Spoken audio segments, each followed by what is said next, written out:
Hello there, my name is Sandra Appleby and I'm the head teacher here at Greenfields Primary School and Nursery. Welcome to my session as part of Educating Northants.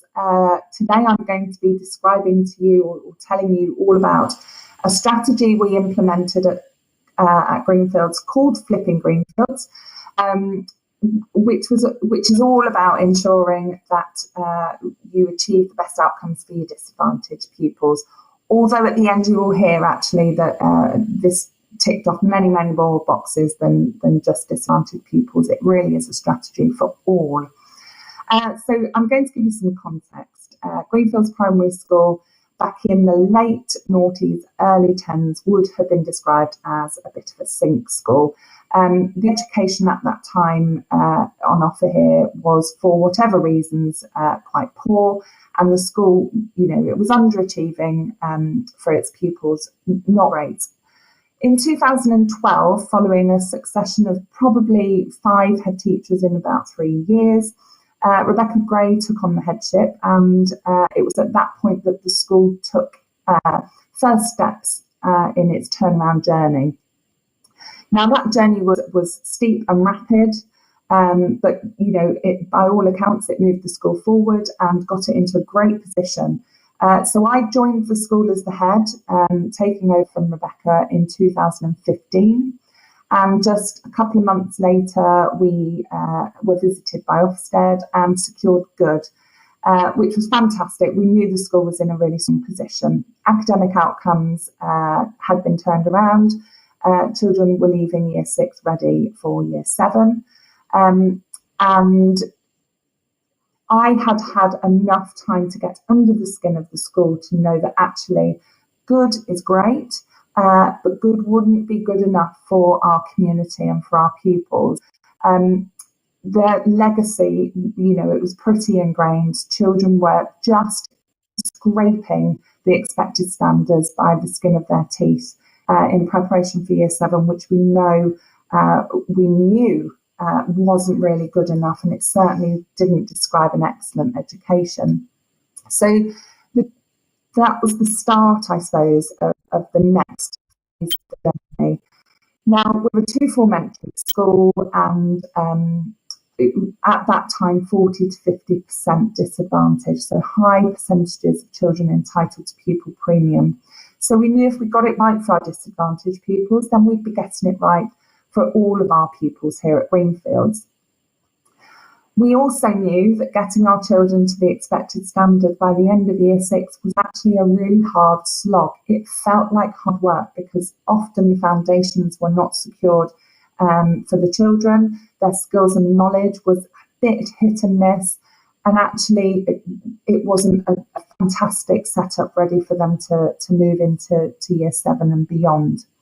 So following a great deal of procrastinating, reading education research, thinking time, discussion with SLT, we knew that we needed something more. Now, we had already by then established, consistently good teaching across the board, but it just wasn't good enough still. Like I said, it was still hard slog to get our pupils to where they needed to be.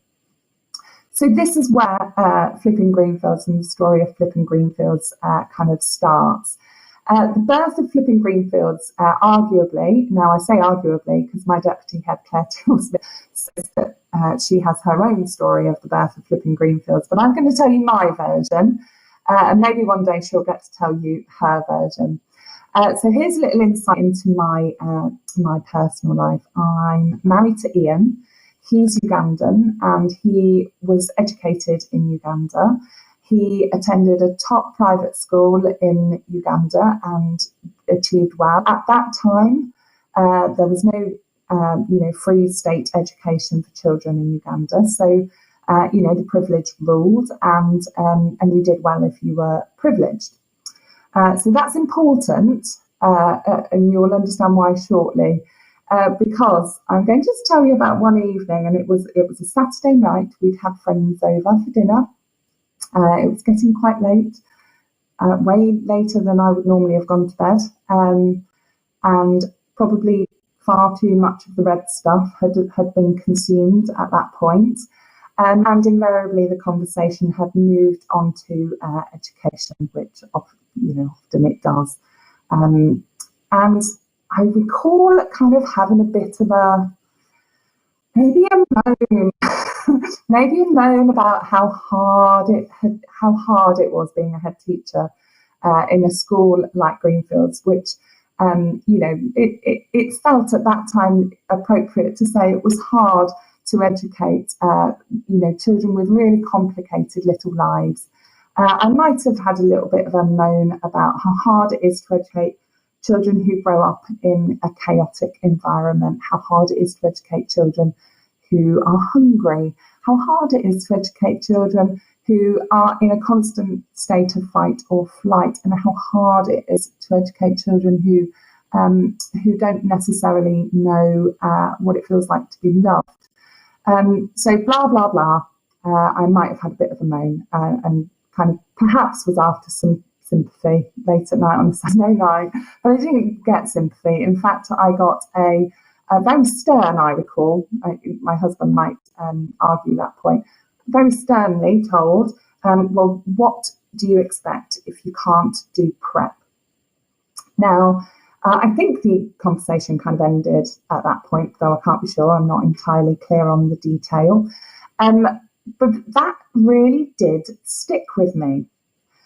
So how do we offer the preparation that the children in private education are privileged to ensure that they're prepared and ready for the next steps in their learning, yet with the constraints of a state school budget?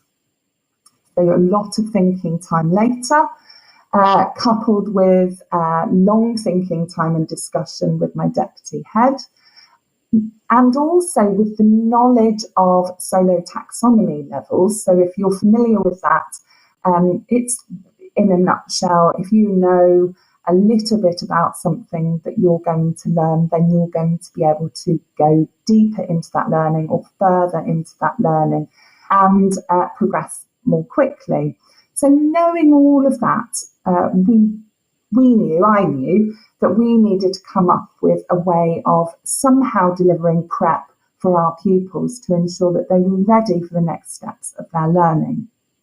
Now, how do we do that? Of course, you start to experiment. So we went to the reception class teachers, and they were able to get involved with this experiment. So we asked them to open their doors on Friday afternoon at 2:45 to the parents of their children in their class, invite the parents into their classrooms and introduce to the parents and to the children at the same time what they would be learning the following week.